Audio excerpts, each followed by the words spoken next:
A major character change has been pitched for Bianca Belair, and if WWE actually follows through with it, this could be the most refreshing and career-defining move of her entire run. It's not just a heel turn. It's a complete rebirth of who Bianca Belair is as a performer, a woman, and a competitor. When Mark Henry, the man who discovered her, spoke about how he envisions her comeback, the wrestling world listened, because this wasn't just another return pop idea. This was something that could reshape the entire women's division. Bianca Belair has been gone for a while. The last time we truly saw her in action was back at WrestleMania 41 in April, where she suffered that painful finger injury. Since then, she's had only brief cameos, a special referee appearance at Evolution 2 in July during the Naomi vs. Jade Cargill match, but otherwise, she's been out of the spotlight. For months, the EST of WWE has been absent from television, and in that time, everything around her has changed. The women's division she left behind looks completely different now. Stephanie Walker has emerged as a rising force. Jade Cargill has solidified herself as a dominant heel and current women's champion. Tiffany Stratton, who was once on top, has fallen hard after her brutal loss at Saturday night's main event. The hierarchy has shifted, and the fans have found new faces to cheer and boo. And that's exactly what makes this moment so crucial. When Bianca returns, she's not walking into the same division she left, she's walking into a new era. Before her injury, Bianca was technically on SmackDown, but her alignment was a little messy. She had earned her WrestleMania spot through the Elimination Chamber, challenging Rhea Ripley and Io Sky for the Women's World Championship, which was a Raw storyline. So now, with her return looming, WWE has some choices to make. Do they bring her back to Raw and let her step right into the chaos of that brand? Or do they reinsert her on SmackDown, where Jade Cargill is dominating and Naomi's story is waiting for closure? The options are wide open, and every one of them could take her career in a different direction. There's another layer of complexity here: her past alliances. Bianca and Jade Cargill were once allies, even holding tag team gold together. Fans remember that brief but powerful run where the two were billed as the unstoppable duo, straw, athletic, confident, and untouchable. Since then, Jade's career has exploded. She's the new women's champion. She's a full-fledged heel, and she carries herself with the arrogance that only a true top star can. Meanwhile, Bianca's last major run left her as the smiling, hair-whipping baby face, beloved, marketable, but maybe too predictable. When you think about it, that's the perfect setup for transformation. Mark Henry, who's never been shy about his opinions. He spoke recently on Busted Open Radio and shared what he thinks WWE should do with Bianca Belair when she finally returns. He believes it's time for her to drop the nice girl image entirely and come back as a full-blown heel. His words weren't casual, they were confident. He said, "There's not a better heel in the history of NXT than Bianca was. She was an ultimate heel. It got her the job on the main roster. Then, for whatever reason, they turned her babyface. Now, whether or not she was truly the ultimate heel in NXT is up for debate. Some fans remember her as more of a strong, confident competitor than an outright villain. But Henry's point still stands. The Bianca that first broke through in NXT had attitude, edge, and an energy that made people love to hate her. She was cocky, unapologetic, and she backed it up every time she stepped into the ring. Somewhere along the line, the main roster softened that image, made her more marketable and family-friendly. And while it worked for a while, especially during her championship runs, it's starting to feel like the babyface. EST has reached her limit. Henry's idea isn't just about turning her heel, it's about giving her a fresh purpose. He pitched something even more intriguing. Pair her with Jade Cargill, not as a tag team, but as two individual forces who share a mutual respect. He said, her and Jade are so close. Why would they not just allow them to be a support system for each other? They don't have to be a team, but let them be two evil people in pro wrestling.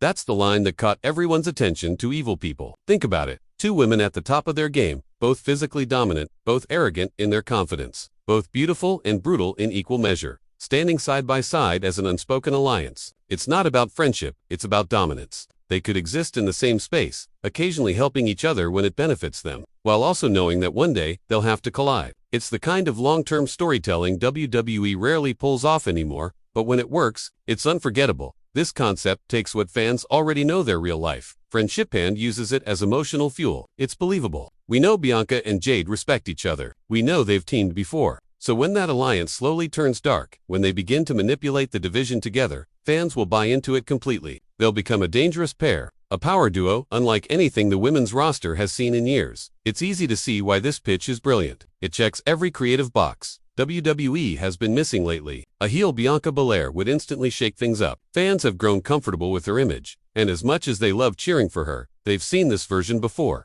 The idea of her returning darker, colder, and more ruthless makes her unpredictable again. It gives Jade's current title reign a new dynamic. Tubi, cause now she's not just a heel champion dominating babyface. She's a heel champion, potentially sharing her empire with another powerhouse. The chemistry between them would be explosive, and the tension underneath would make every segment must-watch television. That also mirrors one of WWE's most successful female storylines in recent memory, Bayley and Sasha Banks during the pandemic era. Back then, Bayley was the dominant champion, and Sasha was her closest ally. Together, they controlled the division, holding nearly every title available. Their friendship slowly fractured, and when it finally exploded, it created some of the best matches and promos of that time. Bianca and Jade could be the next evolution of that concept to alpha personalities, who can rule together only for so long before their egos collide. Now, imagine Bianca's return promo. The crowd cheers, expecting the same old Bianca, but instead, she walks out cold, calculating, dressed in darker gear, her expression unreadable. Maybe Jade appears backstage, smiling,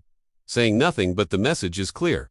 The women's division just got dangerous again. Every babyface, from Tiffany to Liv Morgan to even Rhea Ripley, would feel the ripple effect of that alliance. For the women's division, this would be a reset button. Bianca's heel turn would open new rivalries that feel fresh. Naomi's return, whenever it happens, could lead to a deeply personal feud, once friends, now enemies, with Bianca taunting her for leaving and softening up. Tiffany Stratton, after her humiliating loss, could attempt redemption by targeting Bianca and Jade, trying to prove herself against the top two villains in the company. The entire locker room would have to rally against this alliance, creating that final boss energy the division has been missing. Another reason this pitch feels so smart is because it doesn't throw away Bianca's history, it builds on it. Fans who've followed her since NXT would recognize echoes of her original confidence, but twisted into something sharper and colder. Her famous EST persona, fastest, strongest, toughest, could take on a whole new meaning. No longer about pride, but about superiority. She wouldn't need to prove herself to the audience anymore. She'd act like she's already above them. That arrogance, that quiet menace,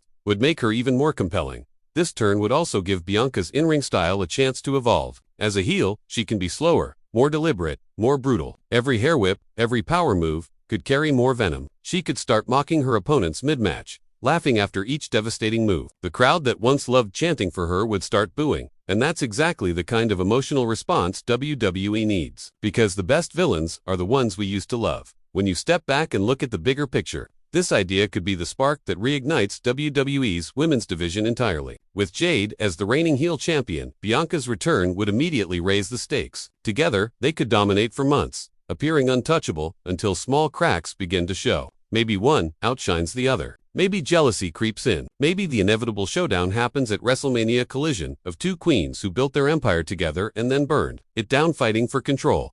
That's long-term storytelling at its best. It doesn't need to happen overnight. It can simmer, grow, and unfold naturally. Every segment between them could be loaded with tension and layered meaning. Fans wouldn't just watch for the matches, they'd watch to see when the friendship finally breaks. And if WWE is smart, they'll let Bianca's transformation breathe. Don't rush her return promo. Don't immediately put her in title contention. Let her lurk. Let her observe. Let the audience feel uneasy about her presence. Then, when the time is right, let her strike. The impact will be massive.